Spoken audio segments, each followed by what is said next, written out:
প্রিয় বন্ধুরা, আসসালামু আলাইকুম।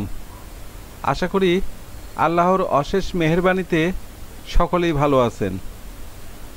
বন্ধুরা, আমরা যখন এমএস এক্সেল প্রোগ্রামে কোনো টেবিল নিয়ে কাজ করে থাকি, তখন আমাদের প্রয়োজন অনুসারে বা আমাদের চাহিদা অনুযায়ী সেই টেবিলের কোনো একটি সেলের ডাটা থেকে কিছু অংশ আলাদা সেলে পৃথক করে নেওয়ার জন্য লেফট, রাইট এবং মিড ফাংশন ব্যবহার করা হয়ে থাকে। আমার তৈরিকৃত এর আগের ভিডিওতে দেখানো হয়েছিল লেফট এবং রাইট ফাংশনের ব্যবহার পদ্ধতি, আর আজকের এই ভিডিওতে দেখানো হবে এমএস এক্সেল প্রোগ্রাম ব্যবহার করে খুবই প্রয়োজনীয় এবং খুবই জনপ্রিয় শুধুমাত্র মিড ফাংশনের ব্যবহার পদ্ধতি। কার্যক্রমটি শুরুর আগে একটু জেনে রাখুন যে লেফট ফাংশন দ্বারা কোনো একটি সেলের লেখার শুধুমাত্র বাম পাশ থেকে নির্দিষ্ট সংখ্যক টেক্সট বা ডিজিট আলাদা করে নেওয়া যায় এবং রাইট ফাংশন দ্বারা কোনো একটি সেলের লেখার শুধুমাত্র ডান পাশ থেকে নির্দিষ্ট সংখ্যক টেক্সট বা ডিজিট আলাদা করে নেওয়া যায়। আর মিড ফাংশন ব্যবহার করে কোনো একটি সেলের লেখার মাঝখান থেকে নির্দিষ্ট সংখ্যক টেক্সট বা ডিজিট আলাদা করে নেওয়া যায়। তবে এই মিড ফাংশন ব্যবহার করে শুধু মাঝখানের লেখাই না, কোনো একটি সেলের টেক্সট থেকে আপনার চাহিদা অনুযায়ী বাম, ডান, মাঝখান সব স্থান থেকেই নির্দিষ্ট সংখ্যক শব্দ বা সংখ্যা পৃথক করে নিতে পারবেন। আর তাই ভিডিওটি না টেনে প্রথম থেকে শেষ পর্যন্ত মনোযোগ সহকারে দেখুন।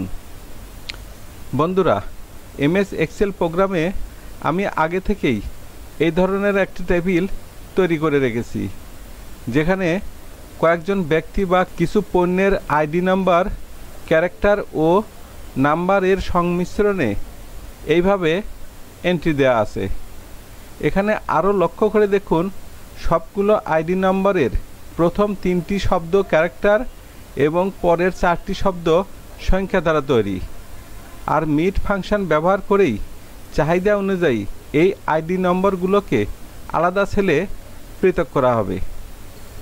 মিড ফাংশন ব্যবহারের একটি পদ্ধতি হলো, যেমন ধরুন আমি এখানে এই C2 সেলে কার্সারটি রেখে একটি সমান চিহ্ন দিয়ে লিখলাম মিড, এরপর একটি ফার্স্ট ব্র্যাকেট। এবার এর নিচে এখানে লক্ষ্য করে দেখুন, সমান চিহ্ন দিয়ে মিড লেখার পর ফার্স্ট ব্র্যাকেট দেওয়ার সাথে সাথে ছোট্ট করে লেখা ভেসে উঠেছে টেক্সট, কোমা, স্টার্ট নাম্বার, এরপর আবারও কোমা দিয়ে নাম্বার অফ ক্যারেক্টার্স, এরপর ব্র্যাকেট ক্লোজ। এখানে একটু লক্ষ্য করলে বুঝতে পারবেন যে লেফট এবং রাইট ফাংশন ব্যবহার করার সময় ফার্স্ট ব্র্যাকেট দেওয়ার পর নিচে এইখানে লেখা ভেসে উঠেছিল টেক্সট, কোমা, এরপর থার্ড ব্র্যাকেটের ভিতরে নাম্বার অফ ক্যারেক্টার, এরপর ব্র্যাকেট ক্লোজ। কিন্তু এখানে এই মিড ফাংশন ব্যবহার করার ফলে এই লেখাটি একটু পরিবর্তন হয়ে গেছে। এখানে এই টেক্সট অর্থ হলো কোনো টেক্সট বা লেখা, এরপর এই স্টার্ট নাম্বার এর অর্থ হলো ওই টেক্সটের মধ্যে থেকে কত নাম্বার ক্যারেক্টার বা ডিজিট থেকে লেখাটি শুরু হবে, এবং এই নাম্বার অফ ক্যারেক্টার এর অর্থ হলো মোট কতটি ক্যারেক্টার বা ডিজিট নেওয়া হবে। তবে একই সেলে আউটপুট শো করাতে চাইলে এই টেক্সটের জন্য লেখাটি অবশ্যই ইনভার্টেড কোমার ভিতরে লিখতে হবে। আর যে টেক্সট ইনভার্টেড কোমার ভিতরে লেখা হবে সে টেক্সটগুলোর মধ্যে থেকে কত নাম্বার ডিজিট থেকে এই সেলের ভিতরে শো করাতে চাচ্ছেন সেটা এই কোমার পর স্টার্ট নাম্বারের জন্য সেই সংখ্যা এখানে লিখে দিতে হবে, এবং এই কোমার পর মোট কতটি টেক্সট বা ডিজিট শো করাতে চাচ্ছেন সেটা এই নাম্বার অফ ক্যারেক্টারের জন্য সেই সংখ্যা উল্লেখ করে দিতে হবে। যেমন ধরুন আমি এখানে ডবল ইনভার্টেড কমার ভিতরে লিখলাম কিবোর্ড, এরপর একটি কমা দিয়ে 4 লিখে আরেকটি কমা দিয়ে লিখলাম 3, এরপর ব্র্যাকেট ক্লোজ। এর অর্থ হলো ইনভার্টেড কমার ভিতরে লেখা এই কিবোর্ড থেকে 4 নাম্বার ক্যারেক্টার এই বি থেকে লেখাটি শুরু হবে এবং এই কমার পর এই 3 লেখার অর্থ হলো ইনভার্টেড কমার ভিতরে লেখা কিবোর্ড লেখাটির বি থেকে শুরু হয়ে মোট 3টি শব্দ অর্থাৎ বি ও এ এই 3টি শব্দ শো করবে। কমান্ড বা ফাংশনটি লেখা সম্পন্ন হলে কিবোর্ড থেকে এন্টার কি প্রেস করুন। এবার লক্ষ্য করে দেখুন ইনভার্টেড কমার ভিতরে লেখা কিবোর্ডের 8টি ক্যারেক্টারের মাঝখান থেকে অর্থাৎ 4 নাম্বার ক্যারেক্টার বি থেকে শুরু হয়ে 3টি ক্যারেক্টার বি ও এ এই C2 সেলের ভিতরেই শো করছে। এবার এখানে আপনি ইচ্ছে করলে ফাংশনটি এডিট করে এই 3 এর স্থলে 4, 5 ইত্যাদি লিখে এন্টার প্রেস করে টেস্ট করে দেখতে পারেন। বন্ধুরা, এতক্ষণ দেখানো হলো একই সেলে মিট ফাংশন কমান্ডের ভিতর থেকেই ইনভার্টেড কমার ভিতরের লেখা টেক্সট থেকে নির্দিষ্ট সংখ্যক ক্যারেক্টার বা ডিজিট নিয়ে মিট ফাংশন ব্যবহার করার পদ্ধতি। এবার দেখাবো ভিন্ন কোনো একটি সেলের লেখা থেকে মিট ফাংশন ব্যবহার করে কিভাবে অন্য আরেকটি সেলে নির্দিষ্ট সংখ্যক ক্যারেক্টার বা ডিজিট পৃথক করে নেওয়া যায় বা শো করানো যায় সে পদ্ধতি। এই পদ্ধতির জন্য প্রথমে এখানে এই টেবিলটির দিকে লক্ষ্য করে দেখুন এই বি কলামের এই আইডি নম্বর সবগুলোই 7টি ক্যারেক্টার ও নাম্বারের সংমিশ্রণে তৈরিকৃত আইডি। এখন এই আইডি নাম্বারের প্রথম যে 3টি শব্দ ক্যারেক্টার আছে সেগুলোর মধ্য থেকে যদি এই 3 নাম্বার শব্দ ডি থেকে শুরু করে পরের আরও 2টি শব্দ অর্থাৎ মোট 3টি শব্দ এই সি কলামে নিতে চান, সেক্ষেত্রে এই বরাবর এই মিড হেডিং এর নিচে এই C4 সেলে কার্সারটি রেখে একটি সমান চিহ্ন দিয়ে মিড লিখে ফার্স্ট ব্র্যাকেট দেওয়ার পর এই টেক্সটের জন্য এই B4 সেলে একটি ক্লিক করার পর একটি কোমা দিয়ে, যেহেতু ওই সেলের 3 নাম্বার শব্দ ডি থেকে শুরু করে ডান পাশের আরও 2টি শব্দ নিতে চাচ্ছি, সেজন্য এই কোমার পর 3 লিখে আবারও একটি কোমা দিয়ে 3 লিখে ব্র্যাকেট ক্লোজ করে এন্টার দিলাম।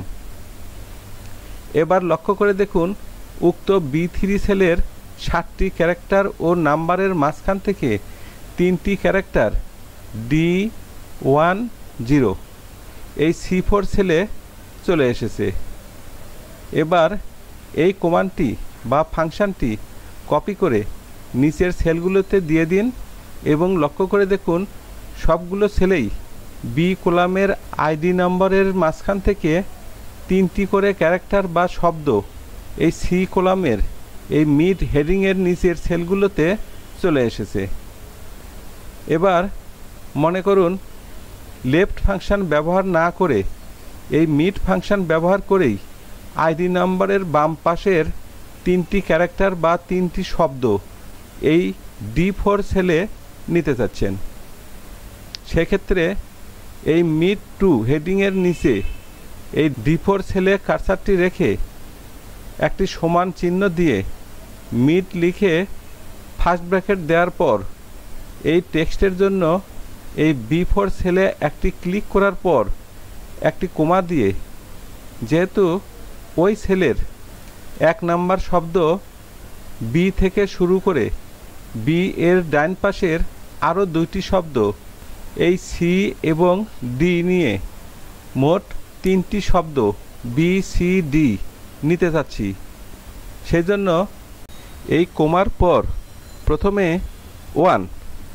এরপর আবারও একটি কোমা দিয়ে 3 লিখে ব্র্যাকেট ক্লোজ করে এন্টার দিলাম। এবার লক্ষ্য করে দেখুন উক্ত B4 সেলের আইডি নাম্বার থেকে বাম পাশের 3টি ক্যারেক্টার BCD এই D4 সেলে চলে এসেছে। এবার এই কমান্ডটি বা ফাংশনটি কপি করে নিচের সেলগুলোতে দিয়ে দিন এবং লক্ষ্য করে দেখুন সবগুলো সেলেই B কলামের আইডি নম্বরের বাম পাশ থেকে 3টি করে ক্যারেক্টার বা শব্দ BCD এই D কলামের মিড টু হেডিংয়ের নিচের সেলগুলোতে চলে এসেছে। একইভাবে রাইট ফাংশন ব্যবহার না করে যদি এই মিড ফাংশন ব্যবহার করেই আইডি নম্বরের ডান পাশের 4টি ক্যারেক্টার বা শব্দ এই E4 সেলে নিতে চান, সেক্ষেত্রে এই মিড 3 হেডিংয়ের নিচে এই E4 সেলে কার্সারটি রেখে একটি সমান চিহ্ন দিয়ে মিড লিখে ফার্স্ট ব্র্যাকেট দেওয়ার পর টেক্সটের জন্য এই B4 সেলে একটি ক্লিক করার পর একটি কোমা দিয়ে, যেহেতু ওই সেলের 4 নাম্বার শব্দ 1 থেকে শুরু করে ডান পাশের আরও 3টি শব্দ এই 001 মোট 4টি শব্দ নিতে চাচ্ছি, সেজন্য এই কোমার পর 4 লিখে একটি কোমা দিয়ে আবারও 4 লিখে ব্র্যাকেট ক্লোজ করে এন্টার দিলাম। এবার লক্ষ্য করে দেখুন উক্ত B4 সেলের আইডি নাম্বার থেকে ডান পাশের 4টি শব্দ 1001 এই E4 সেলে চলে এসেছে। এবার এই কমান্ডটি বা ফাংশনটি কপি করে নিচের সেলগুলোতে দিয়ে দিন এবং লক্ষ্য করে দেখুন সবগুলো সেলেই B কলামের আইডি নাম্বারের ডান পাশ থেকে 4টি করে সংখ্যা বা শব্দ এই E কলামের মিড 3 হেডিংয়ের নিচের সেলগুলোতে চলে এসেছে। বন্ধুরা, আমার ধারণা এতক্ষণে হয়তো নিশ্চয় বুঝতে সামর্থ্য হয়েছেন মিড ফাংশন দ্বারা কত সহজে যে কোনো চাহিদার যে কোনো তথ্য ভিন্ন আরেকটি সেলে পৃথক করে নেওয়া যায়। তারপরেও ফাংশনের সংখ্যাগুলো বারবার পরিবর্তন করে প্র্যাকটিস করলে বিষয়টি সম্পর্কে আরও পরিষ্কার ধারণা পাবেন।